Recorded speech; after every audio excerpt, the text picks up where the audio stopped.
It's been many moons since I last made a monkey video, and today is a very special day because today is the anniversary of Headquarters.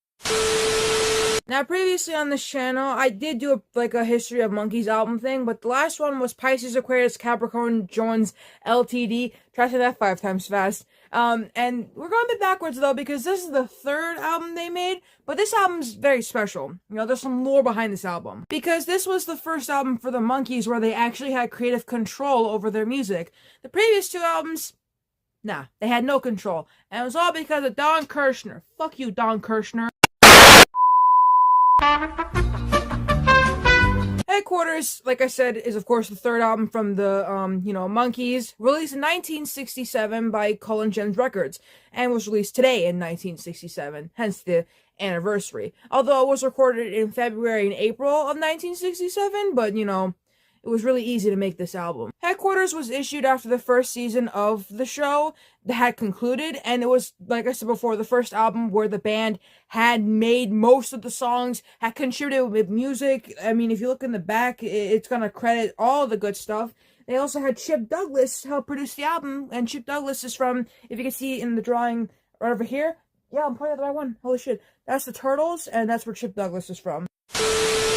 After a struggle for creative autonomy for their, with the record label, because they're having a hard time, the group had been allowed to a degree to record by themselves, and Headquarters became the group's third consecutive #1 album on the Billboard 200 chart, and was a certified double platinum in the United States, with sales of more than 2 million copies with the first 2 months of release. But you don't care about that boring bullshit. You want to know about the details, the nooks and crannies of the, all the stuff that went behind the album.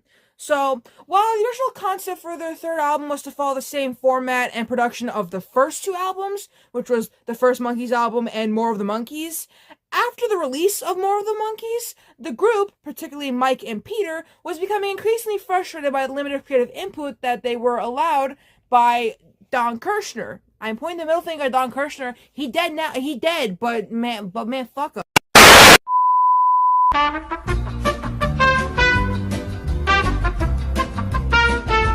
Because of Mike and Peter's constant arguing with Don Kirshner, they just continued to fight for more creative control and independence from him. Kirshner had already begun supervising recording sessions with studio musicians for their third album, with Davy Jones recording vocal tracks for some of the songs, while the group took it upon themselves, independent of Kirshner, to record 2 songs featuring them both singing and playing, which is, of course, All of Your Toys and The Girl I Knew Somewhere. But All of Your Toys is not on this album, unfortunately. It's in the more exclusive. This is like the OG album. You gotta get the deluxe album to really get All of Your Toys. But The Girl I Knew Somewhere is not on here either. So yeah, you just need the cooler one. I got this one. It's got their signatures though. But yeah, they recorded those 2 songs as a means of proving to Don Kirshner that they were capable of providing their own musical accompaniment on future albums. But he was adamant that their music should continue to be recorded under the previous album's recording style, and was desperate to have the group provide further vocal tracks to the pre-recorded songs before their upcoming pre-planned vacations, in order to continue their previous chart-topping successes by having the new single displace the current #1 song, which is I'm a Believer, written by Neil Diamond, thereby having the group hold #1 and #2 positions. As upcoming talks with Kirshner about their concerns continued to be delayed, citing the group's exhaustion from their grueling TV and touring and recording schedules, they were unwilling to postpone the vacations and took advantage of the situation by threatening to quit the show and subsequently the band until their demands were met. Mickey, however, because it's Mickey, he offered a last-minute compromise.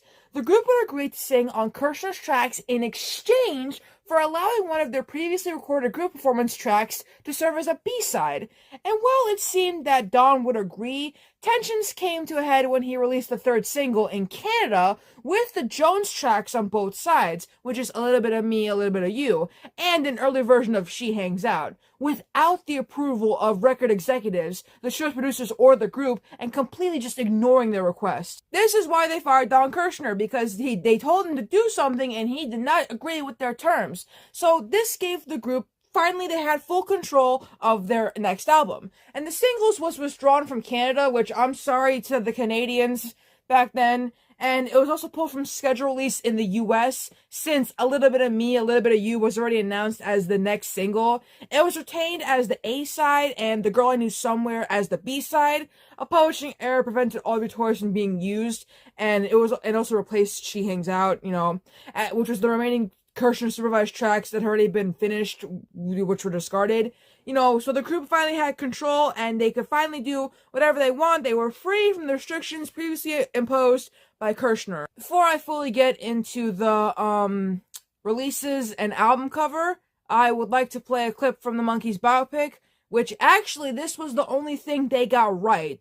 Mike and Peter being mad that they couldn't do anything, and Mike punching a wall and saying that could have been your face. Now, granted, it's still cringe, but, they tried. They really did. So why do you keep complaining? Because it's not about them liking us. Okay, it's about respect, about making a difference. It's just a TV show. All right, we are not done here yet. Gentlemen, I think that you will be very happy when you take a look at these. $250,000 each? And that is just the beginning. See, I told you guys, you don't have a thing to worry about. Just leave the music to me. If it isn't broke, why fix it? And one of these little beauties is going to be your next single. All we need is for you guys just to lay down the vocal parts. We've done all the rest. Wait a minute, they're already done? Yeah, in the can, ready for America. Except for your vocals, of course. And we don't get any say. Actually, Donnie has creative control over the music. Yeah, but it's us up there singing it. Hey, guys, we have had a lot of success so far. Maybe... Listen to Davey. You guys want to do your own thing, you're going to crash. I make hits. It's what I do. Well, the thing is, Donnie, is that they sound so bubblegum, No, they're crap is what they are. All right, and I'm not just gonna go along with this anymore. Mike, come on, it's just... No, that's it, all right? I am not putting my name on other people's music. Well, then maybe you just want to give me that check back then. I mean, if you find it so distasteful. All right, this is it. Ready? All right, either we play on those records and we have a say in what goes on, or I quit. Look, kid, you made a deal with us, and we'll tell you what to record. Take a look at your contract. You see that? That could have been your face. Alright, got that in your system? Let's talk about the releases. So the album was released on this day in 1967, and it charted at number 1 in the US, only to be replaced by the Beatles' The Sgt. Pepper's Lonely Hearts Club Band. That, a big, well, what do you expect? It's the Beatles. It was issued as a CD format for the first time by Arista Records in 1989, remixed from the multitracks, and then later from the original stereo master tape in 1995, with several bonus tracks from Rhino Entertainment, so yes, All of Your Toys and other songs like that. In the 2000s, Rhino, though its Rhino Handmade division, issued the Headquarters Sessions, which was a 3-disc box of outtakes from the sessions, as well as the album's original monophonic mix, presented in an alternate running order that had been rejected from the album, before the album's release date. And then in 2007, they issued a 2-disc deluxe edition of the album, and the CD set was housed in a digipack with a slipcase that featured original album artwork, including replicas of the original vinyl labels on each disc. So I'm just gonna take out mine just to. All right. Oh man, dude, it never gets tiring looking at this beautiful thingy. It never gets old. Golly, it's beautiful. Not only did it feature all of that, but it also featured a booklet of essays and session information written by Monkey historian and Fifth Monkey Andrew Sandoval. Well, he's one of the Fifth Monkeys. Man, that video is so complicated, and I didn't even make one about Wayne yet. So let's talk about the album cover. Now, this is the back. We're going to be talking about the back. The original rear album cover features a collage of photos, including one of Chip and also engineer Dick Bogert. However, the photo was mislabeled and identifies Hank Sicaglia sitting next to Chip, which, hold on, let me see that. Yeah, it says that, but that's not him. It says right down there, but, it's like an error. This is known as the producer's cover. Cola Gems RCA corrected the error by substituting a different photo rather than revising the caption. And Peter, Mickey, and Mike they all have beards, and they have light beards. And Davy's shoulder-length hair had been cut off. And this has come to be known as the beard cover. That's weird. Now, the track list that we have right here, this wasn't the original track list that we were supposed to get. The first song was supposed to be For Pete's Sake instead of You Told Me for side 1, and for side 2, it was supposed to be Sunny Girlfriend instead of For Pete's Sake. I personally believe, I don't know what I believe, actually. I don't know what I'm saying. But The Girl I Knew Somewhere was supposed to be in side 2, and, side 1 was supposed to end with Band 6 instead of Can't Get Her Off My Mind. As you can see, here, Band 6 is somewhere else. And other than that, it kind of looks the same. Oh, except that, No Time wasn't in side 2 originally, but it is now. What else? A Little Bit of Me, A Little Bit of You is not on this album either. And what else?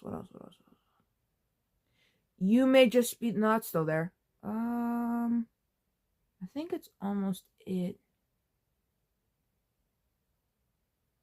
Oh yeah, So You Told Me is number 3 in side 2 according to Wikipedia, but it's not here. So that was like the man, that took a while to find, but golly, look how silly Peter looks. And that's the whole video. All right, there we go. We did it. I think I did a History of Justice video too. I'm trying to remember all the ones I did. I did one for Pool It. I did one, I think, for Justice, and I did do one for Pisces, Aquarius, Capricorn, Jones, LTD, which came after this album, so it's really funny that we're going backwards.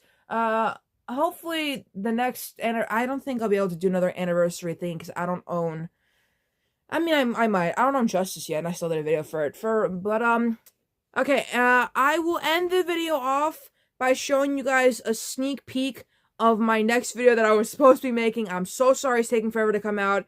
I was supposed to actually keep working on it, but then I found today's the anniversary for Headquarters, so instead, I had to do Headquarters. So enjoy this sneak peek.